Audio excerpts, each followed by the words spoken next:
You're listening to DTFHN for July 27th, 2026. I'm your mass-produced but still artisanal host, Jack Haxman. We are your daily tech feed for Hacker News, a website where people who could build anything argue about everything.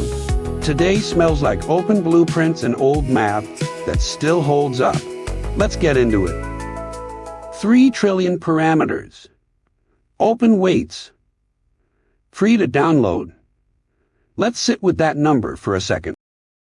Not because big numbers are inherently impressive, but because of what it reveals about where we actually are. Moonshot AI, a Beijing-based lab, just dropped Kimi-K3 on HuggingFace, the world's first open 3 trillion parameter model. And the question nobody in Silicon Valley wants to answer is simple. Why can't the companies with 10,000 times more resources do this? One of the comments on the release page puts it perfectly. If you describe what's happening right now to someone 5 years ago, they'd think you are hallucinating, raw intelligence, frontier class, sitting on a public page for anyone to download. No API key, no enterprise sales call, no terms of service that let the provider yank your access when the wind changes. The architecture is genuinely interesting. They're calling it Kimi Delta Attention with attention residuals. A new approach to how the model processes context, and that context window is built for repository-scale code understanding, not chatbot scale, not summarize, this email scale, repository scale, the kind of sustained reasoning you need for real engineering work. Multi-step planning, tool calling, browsing, native agentic capabilities baked into the architecture, not bolted on after the fact. Now, the practical question, the comments are already circling. Who can actually run this thing? 3 trillion parameters in mixed precision 4-bit quantization is still an enormous amount of compute. The hardware landscape for individuals is, as one commenter noted, shaped wrong. You're either crawling at 5 tokens per second on unified memory, or you need data center cards with hundreds of gigabytes of VRAM.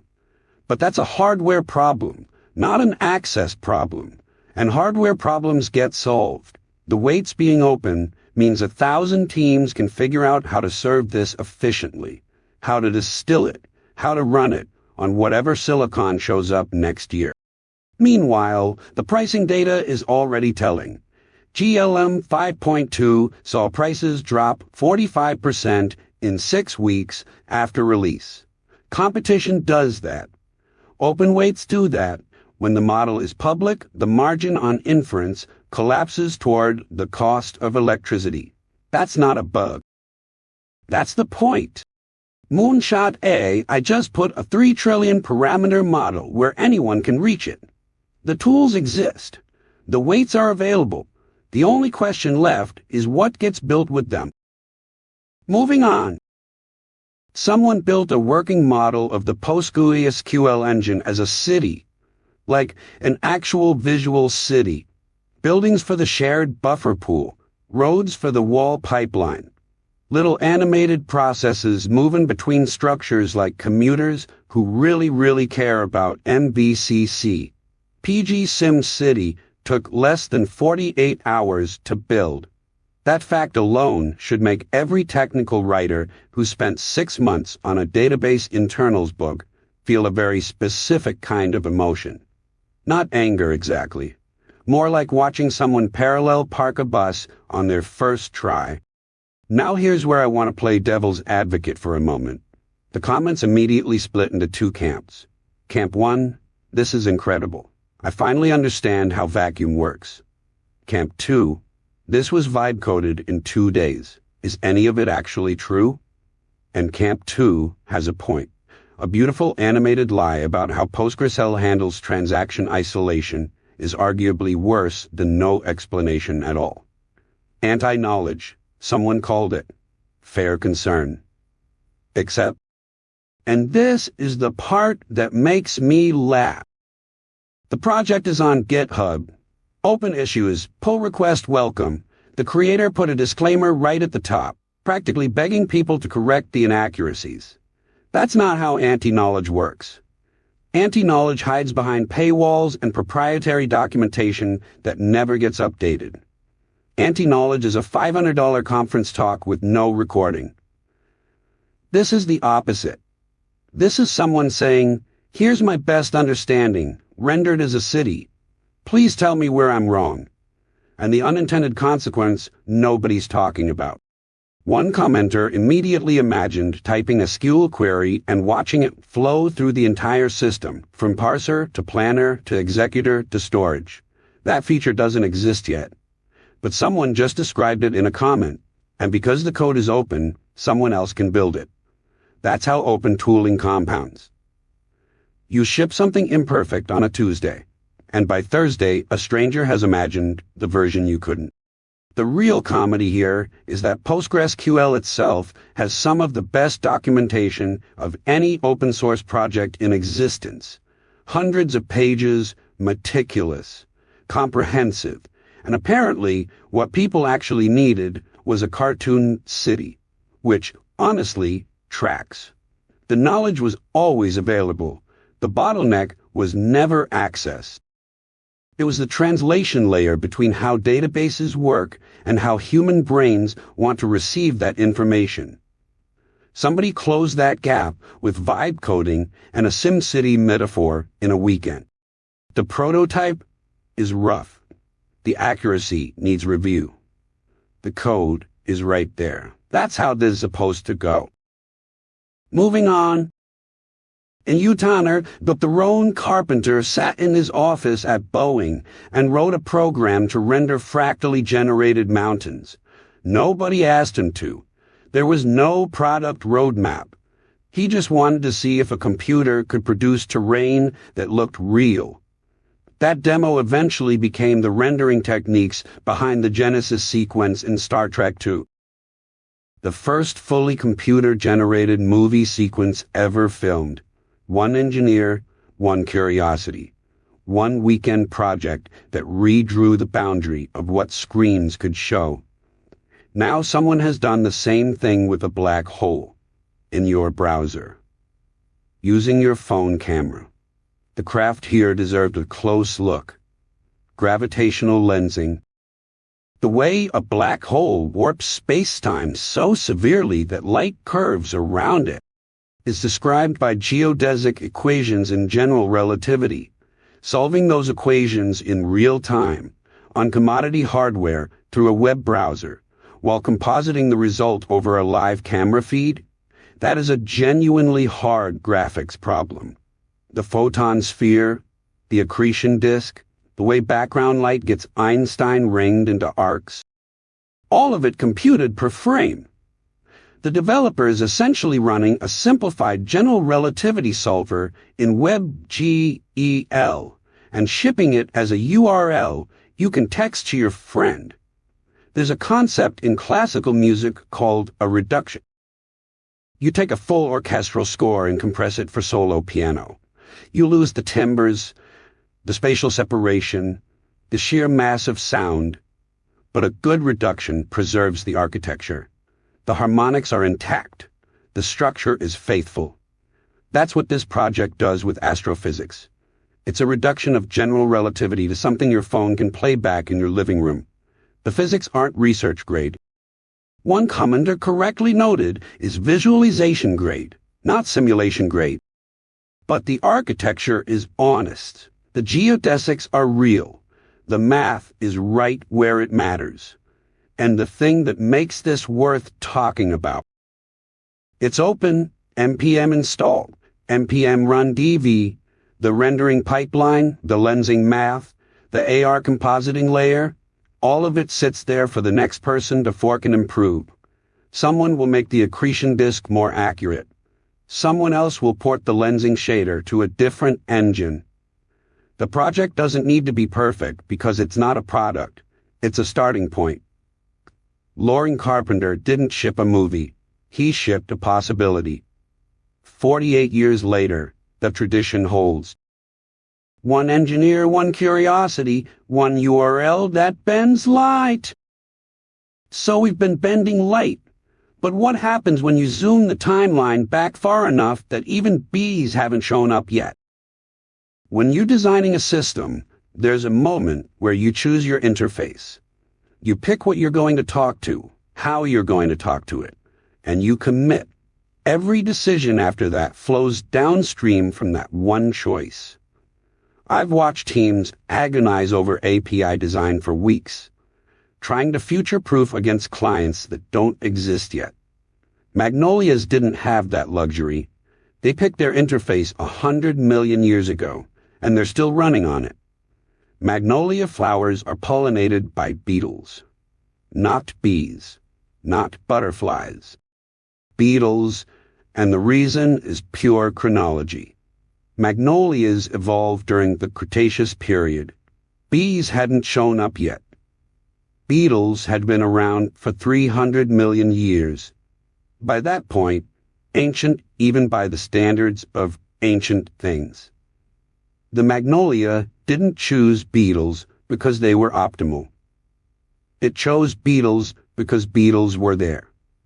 This reminds me of something Ken Thompson said about Unix. That it wasn't designed to be the best system. It was designed to be good enough with what was available. The PDP-7 wasn't the ideal machine, but Thompson wrote for the hardware he had, and the constraints shaped something that turned out to be remarkably durable.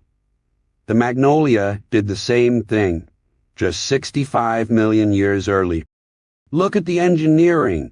The flower is bowl-shaped because beetles can't hover. They need to land and crawl. The petals are thick and leathery because beetles are clumsy. They chew, they stumble, they plow through. A delicate orchid would get shredded. The Magnolia built for the client it actually had, not the graceful pollinator it might have wished for, and the scent.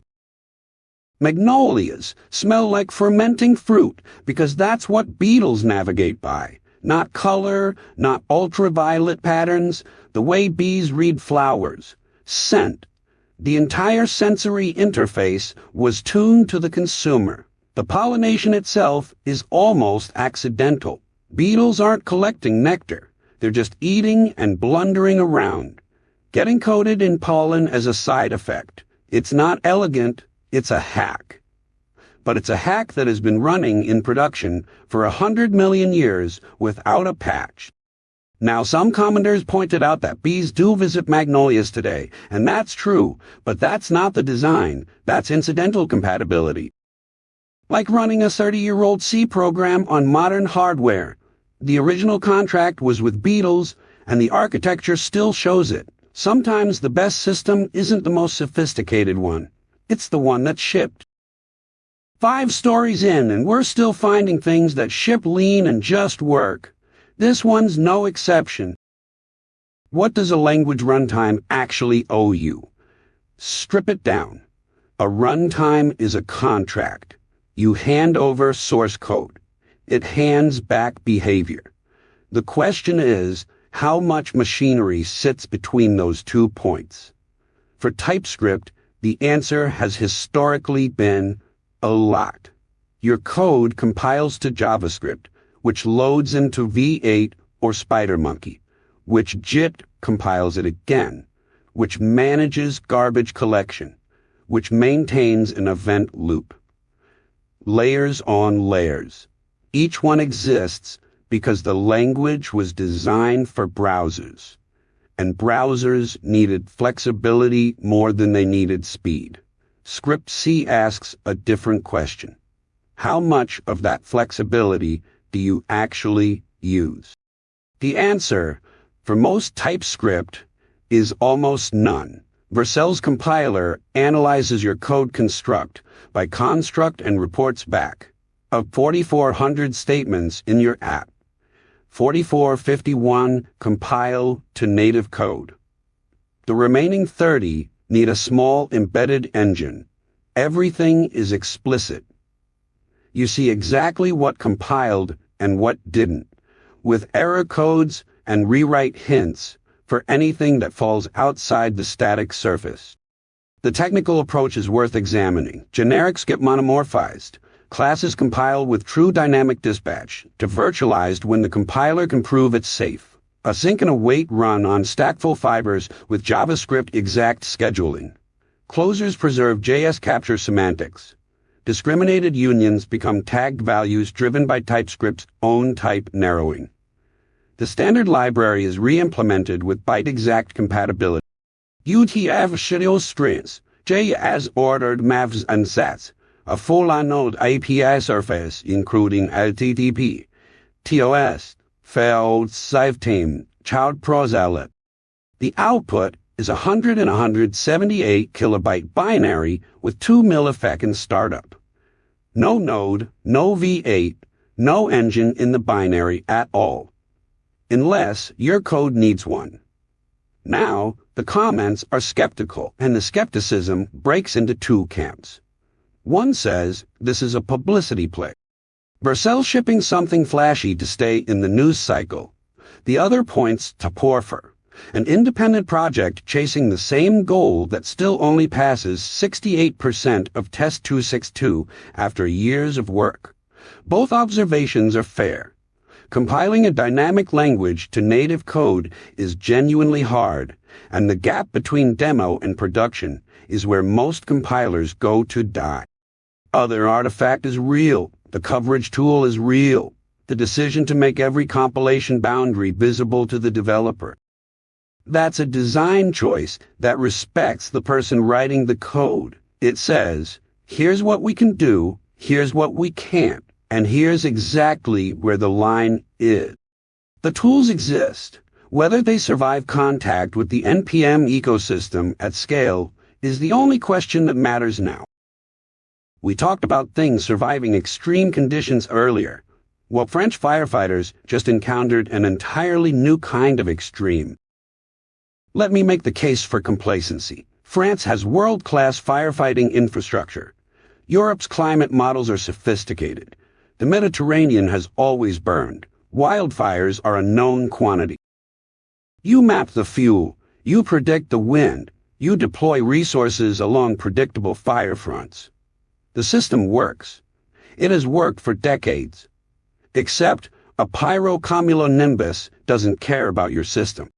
What happened outside Bordeaux this week broke the operational model French firefighters have trained on for their entire careers. A wildfire burned so hot that it superheated the air column above it, launching moisture-stripped atmosphere into the upper troposphere where it condensed into a cloud. Cloud born from fire, generating its own wind patterns, its own lightning, striking the ground below and igniting new fronts in every direction simultaneously. 200,000 people evacuated. The fire 10 miles from a major European city. And the lead spokesman for France's National Fire Service used a phrase I have never heard from an official source before. Operational impossibility. Followed the logic of preparedness to its conclusion. You can model fire spread in a cone. You can position crews upwind. You can cut fire breaks ahead of a front. All of this assumes the fire behaves like a thermodynamic process you can predict.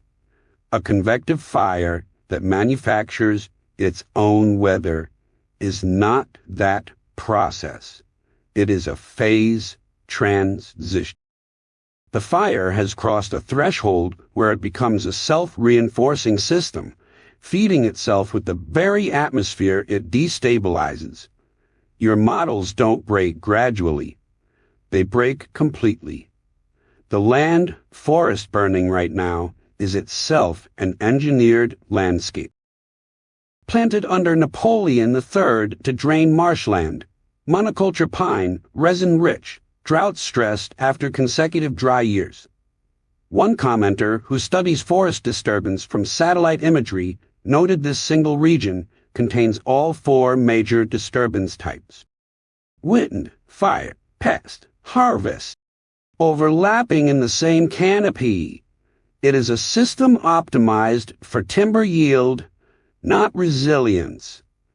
Lieutenant Colonel Brocardi said, "Salvation comes from the sky or from steering the fire toward the sea. That is not a tactical plan. That is an honest admission that the boundary conditions have changed, and the old playbook is act." This is not a story about failure. The firefighters defending critical sites, rescuing animals, holding the line while knowing they cannot win. That is precisely the kind of determined, clear-eyed work that matters most when systems exceed their design parameters. But the design parameters have been exceeded. Australia and Canada have known this for years. France knows it now. The question is not whether this will happen again. The question is, what gets rebuilt? And whether it gets rebuilt for the climate that existed or the one that's arriving. Now, rebuilding for the world that's arriving takes silicon, and China just made a dramatic bet on making its own. 470%. A Chinese memory chipmaker lists on the NASDAQ and nearly quintuples before most analysts have finished their morning coffee. One commenter's response captures the room perfectly. "Let's see them ship some chip first." That skepticism is earned. CXMT makes DRAM, dynamic random access memory, the commodity silicon that lives in everything from your phone to your data center. It is not exotic. It is not novel. DRAM is a brutal, capital-intensive business where margins are thin and the incumbents. Samsung, SK Hynix, Micron have spent decades and hundreds of billions of dollars building fabs that operate at the ragged edge of physics. A 470% surge on listing day is not a verdict on technology. It is a verdict on narrative. And the narrative is potent. China wants memory independence the way a landlocked country wants a port. The U.S. export controls on advanced chips and chip-making equipment have turned domestic semiconductor capacity into a national security priority, which means CXMT isn't just a company. It's a policy instrument with a stock ticker. Investors aren't pricing the DRAM, they're pricing the geopolitical hedge. One commenter draws the SK Hynix parallel, and it's apt. South Korea deliberately built a national champion in memory. It worked, but it worked over decades. With massive state subsidy, and SK Hynix still nearly went bankrupt twice along the way. The question for CXMT is whether the Chinese state's willingness to absorb losses indefinitely changes that equation or just delays the reckoning. Meanwhile, someone points at the EU chip industry and says, "Best I can do is eat glue in the corner." That lands because it's true. Europe has been talking about semiconductor sovereignty for years and has almost nothing to show for it. The lesson is clarifying. Sovereignty in silicon is not a policy paper. It is a fab.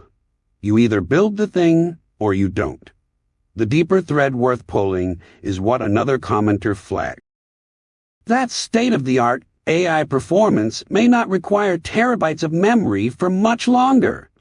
If inference gets radically more efficient, the entire demand curve for high-bandwidth memory shifts. CXMT could be building capacity for a market that's about to transform underneath them.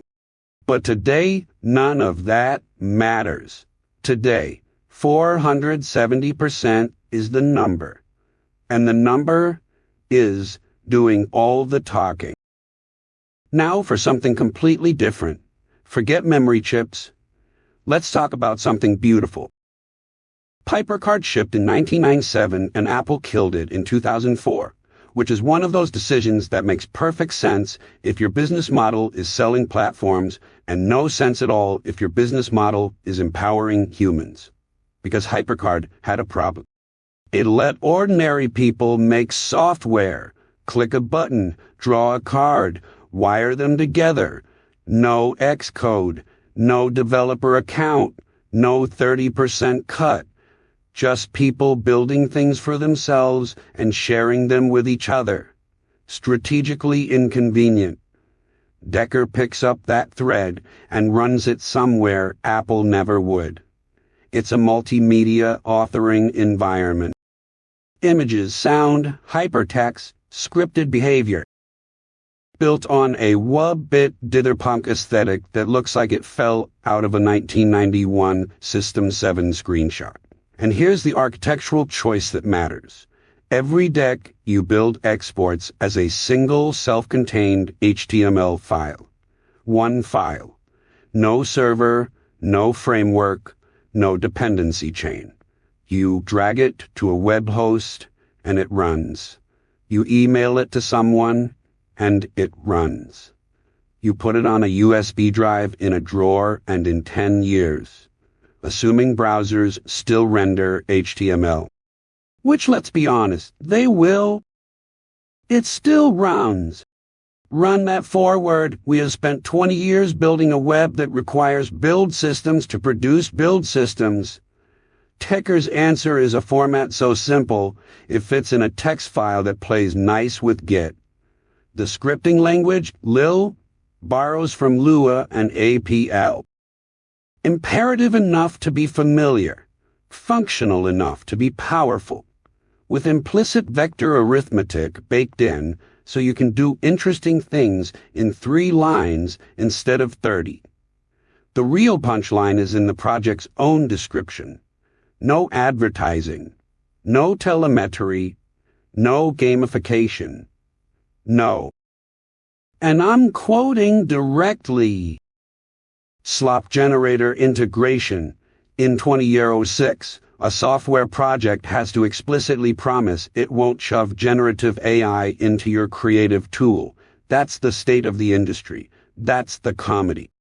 MIT licensed, builds from source. The interpreter compiles to a cross-platform executable. There's a version that runs on POSIX AWK, which is the kind of beautiful, unnecessary flex that only happens when someone is building for joy rather than quarterly earnings. The tools exist. They're free. Go make something weird with them. A U.S. citizen's Graphenone's phone wiped itself during an airport search. Pause. And now they're facing federal charges for it. 18 lines of code. That's roughly what it takes to implement a duress pin in an Android-based operating system. You catch the unlock attempt, you check it against a stored hash, and if it matches the wipe trigger, you call the device admin API's wipe data method. It is, from an engineering standpoint, trivially simple, which is exactly what makes this federal case in Atlanta so revealing. Sam Tunick, a U.S. citizen, lands at Hartsfield-Jackson after a trip to the Dominican Republic. Federal agents pull him aside.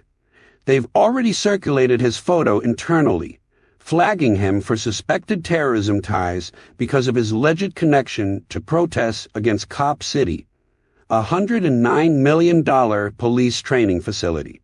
According to his defense filing, he asked for a lawyer 4 times denied. No warrant presented. No rights read. When agents demanded his passcode, he eventually provided one. The phone wiped itself. Now the Department of Justice wants to prosecute him under a federal statute for destroying property to prevent seizure, and the property in question is data on a phone running Graphene O. Here's what matters technically. Graphene OS is open source. Every line of its code is auditable. The duress wipe feature isn't hidden. It isn't obfuscated. It's a documented security mechanism that exists because the project's contributors decided users deserve a last line of defense for their data. This is the same class of feature as full disk encryption, as secure boot, as remote wipe capabilities that ship on every corporate managed iPhone in every Fortune 500 company. The difference is that Graphene OS puts that capability in the hands of individuals instead of IT departments.